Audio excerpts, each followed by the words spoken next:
Welcome to the 5th episode of the Mushroom Matrix. Today's episode is going to be a little shorter than normal. I'm going to skim over an article, give my thoughts, and then I'll let you guys have the rest of your Sunday. Let's get to it. So this is an article from CNN Health. It was actually released just 2 days ago on December 29th. Mowing the lawn outside his home in Windham, Ohio, William D. Hickman discovered what he thought would make a delicious addition to his dinner. A beautiful handful of mushrooms had popped out of the shaggy green lawn. As I'm mowing the ditch, I go by them 3 or 4 times and I'm like, man, those look good. For generations, the Hickman family has foraged for mushrooms. Unlike his great-grandparents who had to study which ones were safe to eat, Hickman thought he had an advantage. He pulled out his smartphone, photographed the fungi, and uploaded the image to a plant identifier.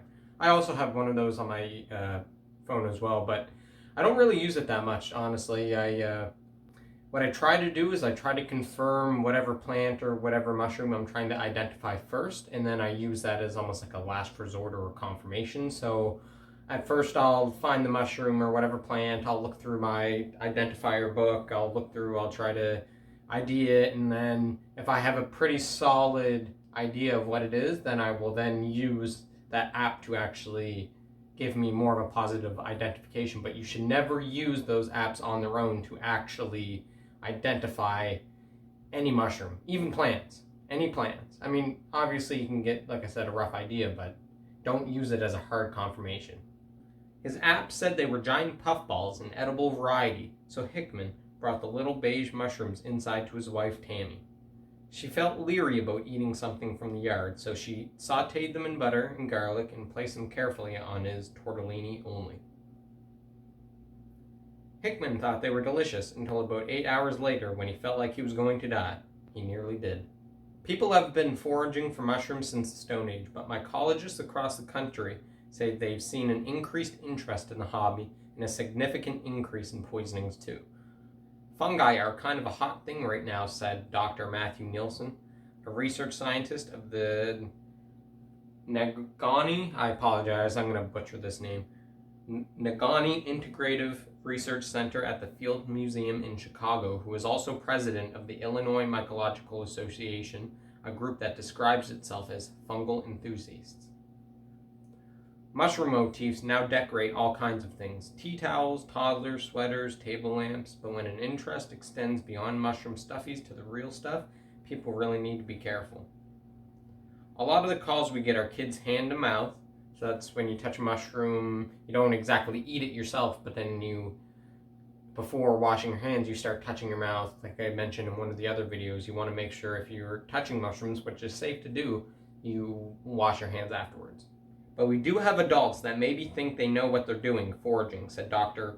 Gregory M. Mueller, who serves as Vice President of Science at the Chicago Botanic Garden and is a leading fungal conservation expert who consults for his state poison center.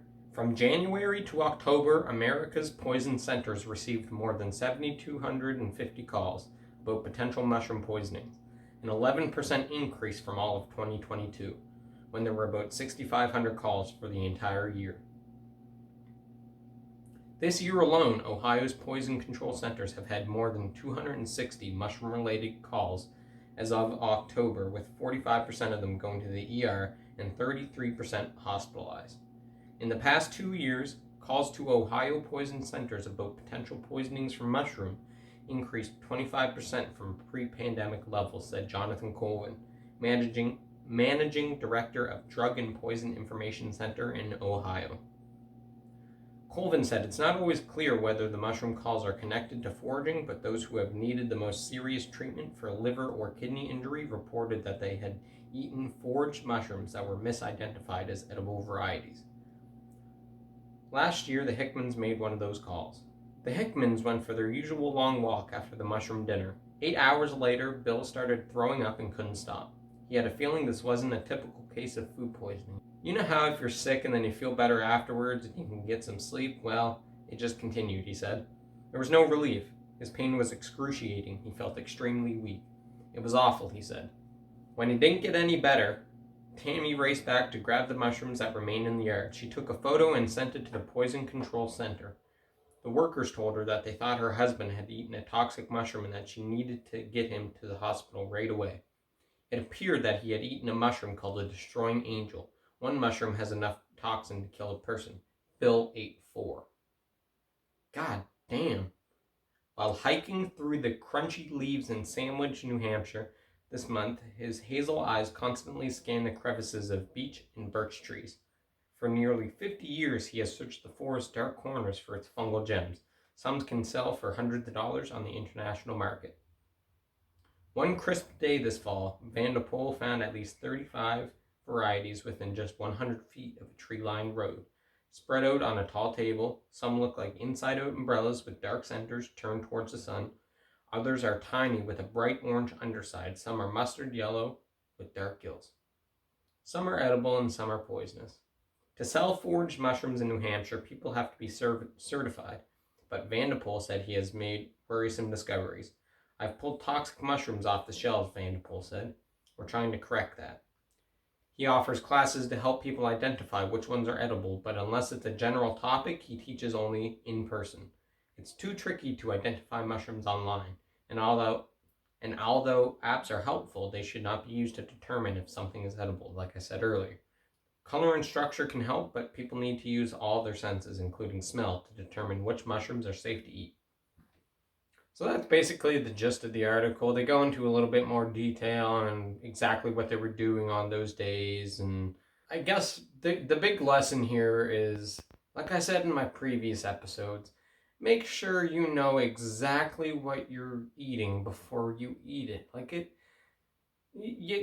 I know common sense isn't that common anymore, but you would think something like that would be pretty fucking common sense. I guess a good way to put it is, if you have to ask if it's edible, don't eat it. Educate yourself and make sure you know what you're doing. And this goes for basically anything, not just wild mushroom foraging. It goes for other kinds of foraging and other kinds of professions. Make sure you know what you're doing before you do it. And of course, you're going to make mistakes, especially with something that's such a factor that could play into life or death. With just one single choice, I think you should learn as much as you can before you start doing something like that. There are a lot of mushrooms with a lot of benefits, but there are also a lot that could potentially hurt you.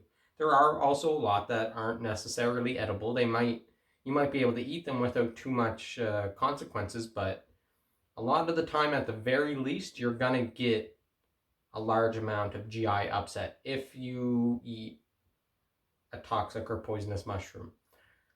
Some people are more sensitive, some people aren't. Obviously, Bill here, he ate 4, and it only takes one of those mushrooms to kill a person. So obviously it can vary from person to person, but that doesn't mean you should actually test to see what you can handle.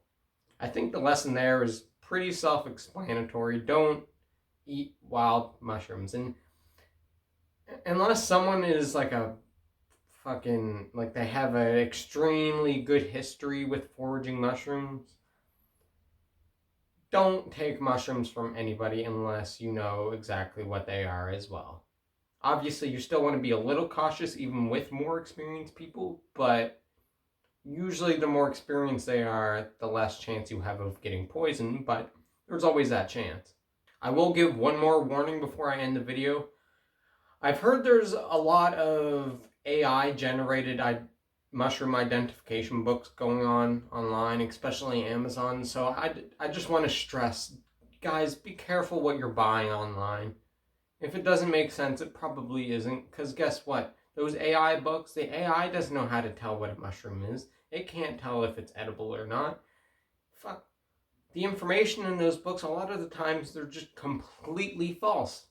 It'll say it's one mushroom and it's the other, and that can be extremely dangerous in the wrong circumstances. So try to buy books that have a little bit of history and that aren't AI generated. Just be careful. That's going to be it for today's episode. I hope you guys enjoyed. Don't forget to like, comment, and repost, and give me a follow. Peace out.